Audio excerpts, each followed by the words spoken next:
مرکز اہل سنت جامعہ رضویہ منظر اسلام کی یوٹیوب چینل ہم سبق درس نظامی میں آپ کا خیر مقدم ہے۔ جنہوں نے ہمارے چینل کو اب تک سبسکرائب نہیں کیا ہے وہ ضرور سبسکرائب کر لیں اور بیل آئیکن بھی دبا دیں تاکہ جو بھی ویڈیو اپلوڈ ہو اس کی نوٹیفیکیشن آپ تک فوراً پہنچ سکے، اور اپنے ساتھیوں سے بھی شیئر کریں اور بات پسند آئے تو لائک بھی کریں۔ جامعہ رضویہ منظر اسلام کے ایک اہم اور ماہر استاذ مفتی محمد ابراہیم صاحب آپ کو نور الانوار کا درس دیں گے۔ بعد ششماہی وجوہات فاسدہ اور باب قیاس آپ کو پڑھائیں گے، آپ اس کو دھیان سے سنیں۔ ساتھ ہی دوسری ویڈیو میں ہدایہ کے اسباق بھی ان سے سماعت فرمائیں۔ بسم اللہ الرحمن الرحیم۔ والثانی واجب وہو ما ثبت بدلیل فیہ شبہہ۔ عزیمت کے اقسام کا بیان چل رہا ہے۔ اس کی 4 قسمیں فرض، واجب، سنت اور نفل۔ قسم اول کا بیان مکمل ہوا، اب یہاں سے قسم ثانی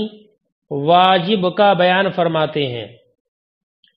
واجب کا لغوی معنی لزوم ہے۔ اصطلاح شرع میں واجب وہ حکم شرعی کہلاتا ہے جس کا ثبوت ایسی دلیل سے ہو جس میں شبہ ہو۔ شبہ یعنی جس دلیل کے ثبوت میں شبہ ہو، ایسی دلیل سے جو حکم شرعی ثابت ہو وہ حکم واجب کہلائے گا۔ واجب جیسے کہ عام مخصوص من البعض، مجمل، خبر واحد، مؤول وغیرہ، کہ ان کے ثبوت میں شبہ ہوتا ہے تو ان دلائل کے ذریعے جو حکم شرعی ثابت ہوگا وہ واجب ہوگا۔ جیسے کہ صدقہ فطر اور قربانی کرنا، تو صدقہ فطر اور قربانی ان دونوں کا ثبوت خبر واحد سے ہے، اور بتایا ابھی کہ خبر واحد کے ثبوت میں شبہ ہوتا ہے۔ خبر واحد کے ثبوت میں شبہ ہوتا ہے، لہذا یہ حکم جو ہوں گے وہ واجب حکم ہوں گے۔ یہاں پر ایک اعتراض کیا جا سکتا ہے کہ اضحیہ یعنی قربانی یہ تو نص سے ثابت ہے، نص قرآنی سے۔ اللہ تعالیٰ نے ارشاد فرمایا فَصَلِّ لِرَبِّكَ وَانْحَرْ، تو جب نص قرآنی سے ثابت ہے تو اسے فرض ہونا چاہیے، واجب نہیں۔ تو اس کا جواب یہ ہے کہ یہ آیت کریمہ مؤول ہے۔ مؤول ہے، جب مؤول ہے اور بتایا ابھی کہ مؤول کے ثبوت میں بھی شبہ ہوتا ہے، اس لیے یہ حکم وجوب کا ہی رہے گا۔ تو صدقہ فطر ثابت ہے خبر واحد سے، یہ حدیث ما قبل میں آپ پڑھ چکے ہو کہ اللہ کے رسول نے ارشاد فرمایا ادو عن کل حر وعبد، اور ایک حدیث میں ارشاد فرمایا ادو عن کل حر وعبد من المسلمین۔ اور قربانی کا ثبوت بھی خبر واحد سے ہے۔ حدیث پاک میں نبی اکرم صلی اللہ علیہ وسلم نے ارشاد فرمایا، اللہ کے رسول نے ارشاد فرمایا کہ نبی اکرم صلی اللہ علیہ وسلم نے ارشاد فرمایا، امام بخاری نے اس کو روایت کیا ہے حضرت جندب بن عبداللہ سے کہ اللہ کے رسول صلی اللہ علیہ وسلم نے یوم نحر میں نماز پڑھائی، پھر خطبہ دیا، پھر اس کے بعد آپ نے ذبح کیا، وقال اور فرمایا من کان ذبح قبل ان یصلی فلیذبح اخری مکانہا، جس نے نماز عید پڑھنے سے پہلے ذبح کر دیا تو اس کی جگہ پر دوسرا جانور ذبح کرے، ومن لم یذبح فلیذبح بسم اللہ، اور جس نے ابھی قربانی نہیں کی ہے تو وہ اللہ کے نام پر ذبح کرے۔ اور ایک حدیث میں اللہ کے رسول نے ارشاد فرمایا ضحوا فإن سنت ابیکم ابراہیم،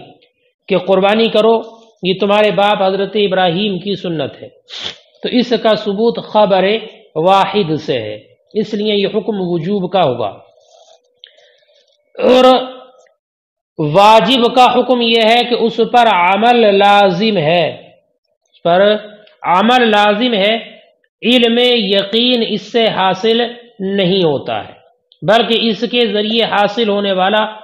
جو علم ہوتا ہے وہ ظنی ہوتا ہے، علم یقین اس کا حصول اس سے نہیں ہوتا۔ لہذا یہ عمل کے اعتبار سے فرض کے مثل ہوگا کہ جس طریقے سے فرض کا کرنا ضروری ایسی اس کا کرنا بھی ضروری، لیکن علم کے اعتبار سے نہیں کہ فرض میں علم قطعی کا حصول ہوتا ہے، اس میں نہیں۔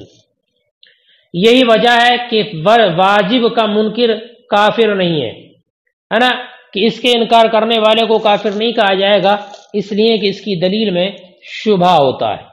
البتہ ہاں اس کے ترک کرنے والے کو فاسق کہا جائے گا، یہ کہا جائے گا کہ اگر ترک کرتا بلا عذر تو وہ فاسق ہے، جبکہ وہ اخبار احاد کو ہلکا سمجھے۔ ہلکا سمجھنے سے مراد یہ ہے کہ وہ ان پر عمل کو ضروری اور واجب نہ سمجھے، تو اخبار احاد پر عمل کو واجب نہیں سمجھتا، بے ضروری نہیں سمجھتا، تو اس وقت میں اس کو فاسق کہا جائے گا اور اس کے تفسیق کا بارے میں قول کیا جائے گا۔ البتہ اگر خبر واحد کی وہ توہین کرتا ہے اور ان کو ہلکا سمجھتا ہے نا، تہاون کرتا ہے، تو ایسی صورت میں اب یہ فاسق نہیں بلکہ کافر ہوگا، اس لیے کہ تہاون بالشریعت یہ کفر ہے، تہاون بالشریعت یہ کفر ہے۔ البتہ یہاں پر مصنف نے خبر واحد کے ذکر کو خاص کیا، خاص طور پر اسی کا ذکر کیا، تو غالب کا اعتبار کرتے ہوئے کہ زیادہ تر ان کا ثبوت اخبار احاد سے ہی ہوتا ہے، اس لیے مصنف نے خبر واحد کا ذکر کیا کہ واجبات کا ثبوت عام طور پر اخبار احاد سے ہے۔ یہ وجہ نہیں ہے کہ اخبار احاد سے جو حکم ثابت ہوگا وہ واجب کا ہی ہوگا، یا واجب کا ثبوت اخبار احاد کے بغیر نہیں ہوگا، ایسا نہیں ہے، لیکن زیادہ تر واجب کا ثبوت اخبار احاد سے ہوتا ہے، اس لیے ایسا کہا ہے۔ اب اگر کوئی انسان خبر واحد پر عمل کو واجب نہیں سمجھتا تو اس کو فاسق کہا جائے گا، ہے نا، یہ سمجھتے ہوئے عمل کو ترک کرتا ہے تو۔ لیکن اگر وہ کسی تعویل وغیرہ کے ذریعے عمل کو ترک کرتا ہے نا، تعویل سے، مثلا وہ انسان عالم ہے، مجتہد وغیرہ ہے، وہ یہ کہتا ہے کہ یہ خبر ضعیف ہے، یہ غریب ہے، یا یہ خبر واحد مخالف سنت ہے، تو اب اس کو فاسق نہیں کہا جائے گا، اس لیے کہ اب یہ عمل کو ترک کرنا اس کی شہوت اور خواہش کی بنیاد پر نہیں ہے، بلکہ اس علم کی بنیاد پر ہے جس کے علماء وارث ہیں۔ فرماتے والثانی واجب، اور دوسری قسم عزیمت کی واجب ہے، وہ ہوا ما ثبت بدلیل فیہ شبہ، اور وہ حکم ہے جو ثابت ہو ایسی دلیل سے جس میں شبہ ہو، کالعام المخصوص بالبعض، جیسے کہ عام مخصوص من البعض، والمجمل اور مجمل، اور خبر واحد، کصدقۃ الفطر والاضحیہ، جیسے کہ صدقہ فطر اور اضحیہ یعنی قربانی، فإنہما ثبتا بخبر الواحد، اس لیے کہ یہ دونوں ثابت ہیں خبر واحد سے، الذی فیہ شبہ، کہ جس میں شبہ ہے، فیکونان واجبین، تو یہ دونوں واجب ہوں گے، وحکمہ اللزوم، اور ان کا حکم عمل کا لازم ہونا، لا علما علی الیقین، علم یقینی کا حاصل نہیں ہوتا اس سے۔ فہو مثل الفرض فی العمل، تو یہ عمل میں فرض کے مثل ہے، علم میں نہیں، حتی لا یکفر جاحد، یہاں تک کہ اس کے انکار کرنے والے کی تکفیر نہیں کی جائے گی، لعدم العلم، عالم نہیں ہے یہ علم ہے، علم کے نہ ہونے کی وجہ سے، ویفسق تارکہ، اور اس کے ترک کرنے والوں کو فاسق کہا جائے گا، اذا استخف باخبار الاحاد، جبکہ اخبار احاد کو کم ہلکا سمجھے، ہلکا سمجھنے سے مراد بھی اللہ یر العمل بہا واجبا، بھئی طور کہ اس پر عمل کو واجب نہ سمجھے، لا ان یتہاون بہا، یہ نہیں کہ اس کا استخفاف کرے، لا ان یتہاون بہا، یہ نہیں کہ ان کو ہلکا سمجھے، حقیر جانے، فإن التہاون بالشریعت کفر، اس لیے کہ تہاون بالشریعت، حقیر سمجھنا شریعت کی کسی بھی دلیل کو یہ کفر ہے، وإنما خص اخبار الاحاد، اور مصنف نے اخبار احاد کو خاص کیا بالذکر، ذکر میں، اعتبارا للغالب، غالب کا اعتبار کرتے ہوئے کہ زیادہ تر واجب کا ثبوت خبر واحد سے ہوتا ہے، لا لأن الواجب لا يثبت الا باخبار الاحاد، یہ وجہ نہیں ہے کہ واجب ثابت نہیں ہوگا مگر اخبار احاد سے، فاما متأولا فلا، اور اگر وہ کسی تعویل وغیرہ کے ذریعے عمل کو ترک کرتا ہے فلا، تو وہ فاسق نہیں ہوگا، اے فاما ترک العمل باخبار الاحاد بطریق تعویل، یعنی اگر عمل کا ترک کرنا اخبار احاد پر بطریق تعویل ہو، بین یقول، بین طور کہ وہ کہتا ہے ھذا الخبر ضعیف، یہ خبر ضعیف ہے، یہ غریب ہے، یہ مخالف سنت ہے، فلا یفسق فیہ، اس بارے میں اس کو فاسق نہیں کہا جائے گا۔ لأن هذا ليس للهوى، اس لیے کہ یہ ہوا خواہش اور شہوات کی بنیاد پر نہیں ہے، بل مما توارث بالعلماء، بلکہ اس کی وجہ سے جس کے علماء وارث ہیں، لأجل الدقت والفطانت، یعنی دقت نظر اور عمدہ ذہن کی بنیاد پر۔ والثالث سنہ، اور عزیمت کی تیسری قسم سنت ہے۔ سنت کا لغوی معنی طریقہ، وہی الطریقۃ المسلوکہ فی الدین، اور یہاں پر سنت سے مراد وہ طریقہ ہے جو دین میں پسندیدہ ہو، دین میں رائج ہو، دین میں رائج ہو۔ وحکمها، اور اس کا حکم یہ ہے ان یطالب المرء باقامتها، کہ انسان سے اس کے قائم کرنے کو طلب کیا جائے گا، ہے نا،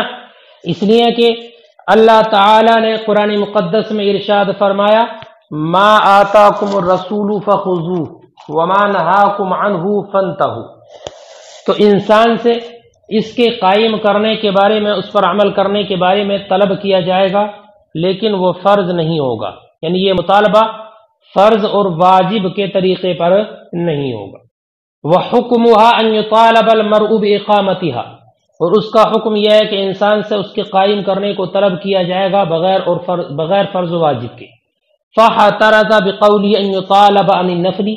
تو احتراز کیا مصنف نے اپنے قول ان یطالب کے ذریعے، نفل کے ذریعے، اس لیے کہ نفل مطلوب نہیں ہوتا ہے۔ وبقوله من غیر افتراض، اور اپنے قول من غیر افتراض کے ذریعے، من غیر افتراض ولا وجوب کے ذریعے احتراز کیا عن الفرض والواجب، فرض اور واجب سے۔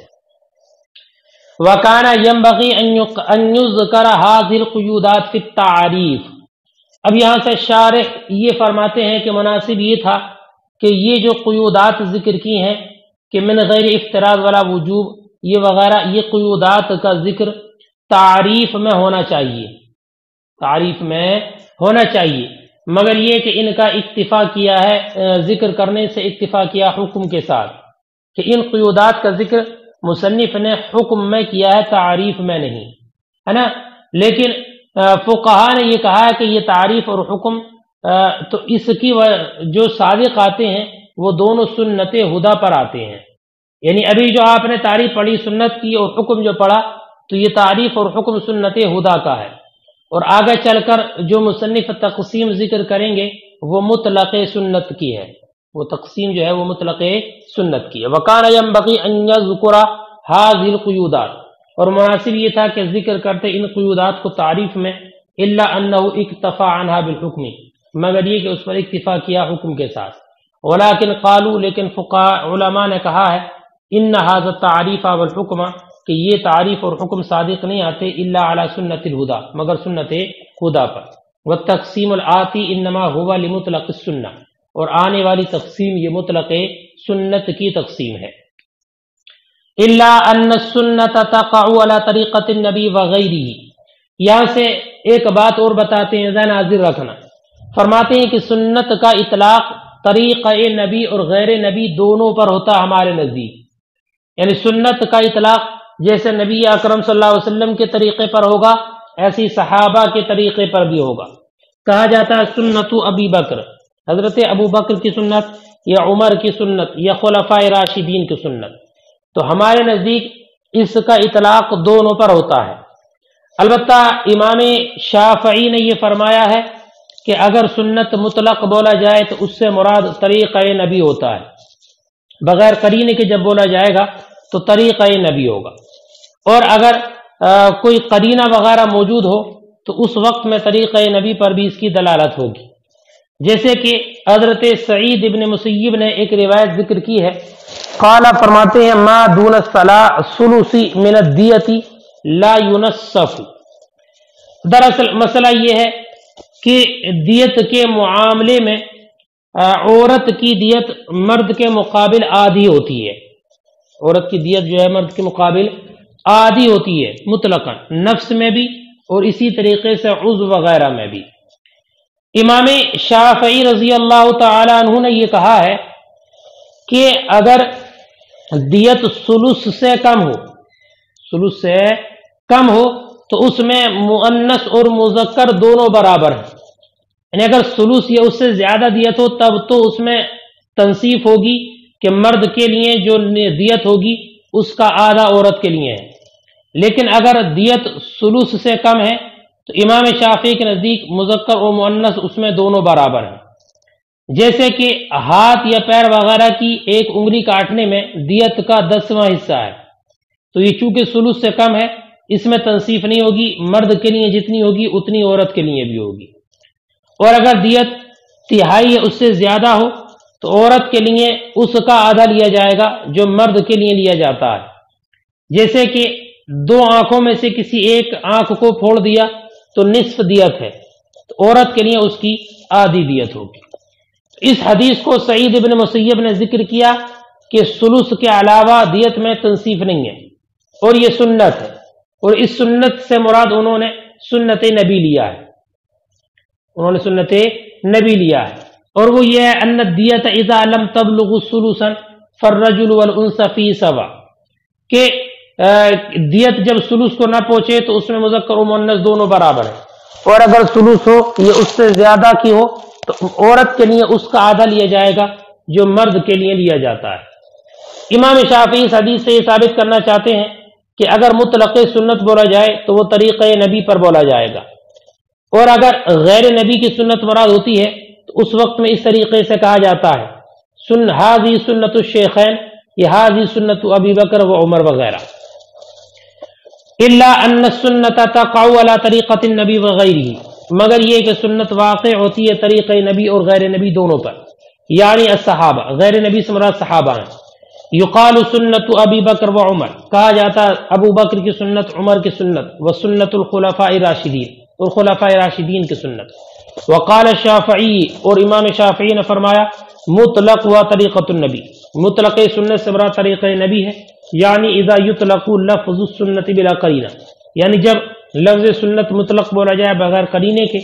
لا یطلق علی طریقۃ الصحابہ، تو وہ صحابہ کے طریقے پر نہیں بولا جائے گا۔ کما رویہ، جیسے کہ روایت کیا گیا ان سعید ابن المسیب، کہ حضرت سعید ابن مسیب نے فرمایا ما دون الثلث من الدنیۃ لا ينسب وهو السنہ، اور یہ سنت ہے۔ اراد بها سنت النبی، اس سے مراد انہوں نے نبی کی سنت کو لیا، وہی، اور وہ یہ ہے ان الدیت اذا لم تبلغ ثلثا، کہ دیت جب ثلث کو نہ پہنچے، فالرجل والانثى فی سوا، تو اس میں مذکر اور مؤنث دونوں برابر ہیں۔ واذا بلغ الثلث، اور جب ثلث کو پہنچ جائے، فصاعدا، اس سے زیادہ ہو، یؤخذ للمرأة نصف ما یؤخذ للرجل، عورت کے لیے اس کا آدھا لیا جائے گا جو مرد کے لیے لیا جاتا ہے۔ وَإِذَا أُرِيدَتْ سُنَّةُ غَيْرِ نبی، اور جب مراد لی جائے غیر نبی کی سنت، يُقَالُ هَذِهِ سُنَّةُ الشَّيْخَيْنِ، تو کہا جاتا ہے یہ شیخین کی سنت ہے، یہ ابو بکر کی سنت ہے، یہ ان کی وجہ سے۔ وہی نوعان، اور اس کی 2 قسمیں ہیں، بتایا تھا پیچھے ابھی کہ آنے والی جو تقسیم ہے یہ مطلق سنت کی ہے، تو مطلق سنت کی 2 قسمیں ہیں، ایک سنت ہدا اور ایک سنت زوائد۔ سنت ہدا سے مراد سنت مؤکدہ ہیں اور زوائد سے مراد غیر مؤکدہ۔ فرماتے وہی نوعان، اے مطلق السنہ، یعنی مطلق سنت کی 2 قسمیں ہیں، لا التی مضى تعریفها وحکمها، نہ کہ اس کی کہ جس کی تعریف اور حکم گزرا ہے۔ الا نوعین، 2 نوع پر ہے۔ الاول سنت الہدا، پہلی قسم سنت ہدا ہے، اور سنت ہدا وہ سنت کہلاتی ہیں کہ جن پر نبی اکرم صلی اللہ علیہ وسلم نے ہمیشگی اختیار کی ہو عبادت کے طور پر، اور اللہ کی رضامندی چاہتے ہوئے، لیکن 1-2 مرتبہ بلا عذر کے ان کو ترک بھی کیا ہو، بلا عذر کے ان کو ترک بھی کیا ہو، تو وہ سنت ہدا ہے۔ وَتَارِكُهَا يَسْتَوْجِبُ إِسَاءَةً، اور اس کا تارک، اس کا چھوڑنے والا اساءت کا مستحق ہے۔ اساءت سے مراد اے جزاء اساءت، نہیں اساءت کی جزا، یعنی ملامت وغیرہ کا، عتاب کا وہ مستحق ہے۔ کاللوم والعتاب، جیسے کہ ملامت اور عتاب۔ او سمی جزاء الاساءت، یہ جزاء اساءت اس کا نام رکھا گیا، یعنی اس کا نام جزاء اساءت رکھا، برائی رکھا۔ کما فی قولی تعالی، یہ ایسے ہی جیسے کہ اللہ تعالیٰ کے ارشاد جزاء سیئۃ سیئۃ مثلھا، کہ یہاں پہ جزا کا نام سیئہ رکھا ہے، جزا کا نام سیئہ رکھا ہے، جبکہ برائی کا بدلہ برائی سے دینا یہ برائی نہیں ہے، لیکن اس کی مناسبت کے اعتبار سے اس کو سیئہ کہا ہے۔ کل جماعت والاذان والاقامت، جیسے کہ جماعت، اذان اور اقامت وغیرہ۔